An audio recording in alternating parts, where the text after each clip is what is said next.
Yo, what's good? Welcome back to a new video. Today I'm going to show you how I make crazy dark samples for future like ATL Jacob. Let's get right into it.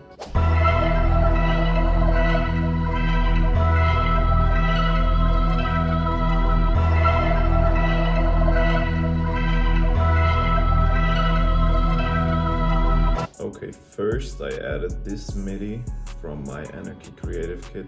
It's just a simple C minor chord progression, pretty much split up with an emphasis on the half notes of the scale, because when you play them right behind each other, it creates that dark, tense feeling. I honestly can't find the one-shot or plugin I used, so I just pulled in a new one to demonstrate it. And for effects, we added a portal to completely change the sound, add an EQ as well, take out some of the harsh highs and cut out the lows, and adding some reverb as well. I exported it and pitched it up to semitones, and this is what it sounds like.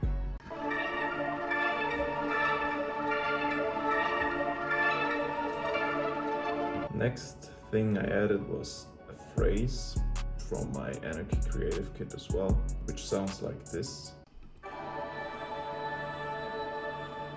That's pretty much a vocal mixed with some synths and effects. Then I added an accent from my kit as well.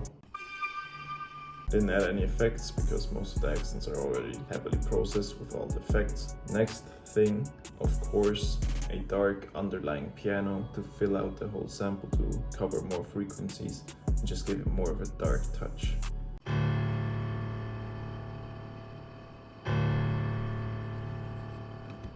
Yeah, very simple pattern, nothing too complicated to it. As for effects, just add an EQ, cut out some of the lows so they don't clash with the 808 or the bass later.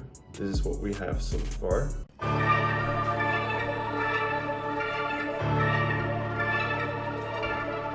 Sounds pretty good, but it's not done yet. So what I added was actually this was a one-shot from my upcoming kit that I pitched up to semitones, which sounds like this. And because it has that ambient feeling to it, I used it as an accent and not really as a one-shot. Next, another accent, also from Anarchy Creative Kit, which sounds like this.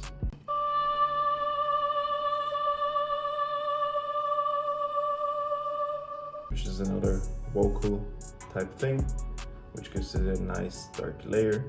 Last but not least, I took a one-shot from one of my friends' Marco Lens kit and played the root note, the D, and the fifth, the A, which is always a great combination if you want to add some extra ambience to it, because they always sound good. And we just laid down this very complex pattern, which sounds like this.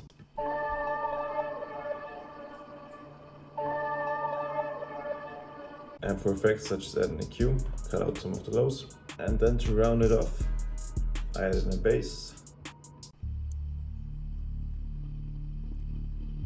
If you're already watching my videos, you know where that bass is from. It's from Heat Up 3, the Urban East preset. It's one of my favorite basses because you can put it in any sample, pain, dark, whatever. It just sounds so clean and fits everywhere.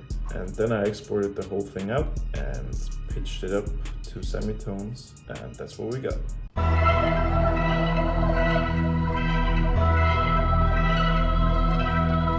Like honestly, the truth about making like dark samples is like this: you don't need like crazy MIDIs, you don't need crazy skills to make crazy melodies. Of course that helps to create cool melodies and stuff, but all you really need is like cool sounds. So as you can see, like there's just a shit ton of accents and phrases in there, and some simple pattern of a cool one shot, and just only like one pattern has a real MIDI behind it, and that's all it is.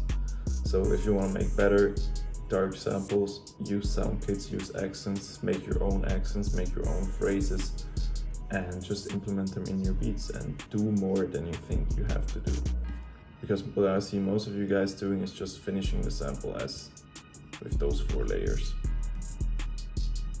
Which is alright, but it's not the same if you add all the stuff in. It just makes it way more full. If you want to know how to blow your goals for 2024 out of the park, watch this video.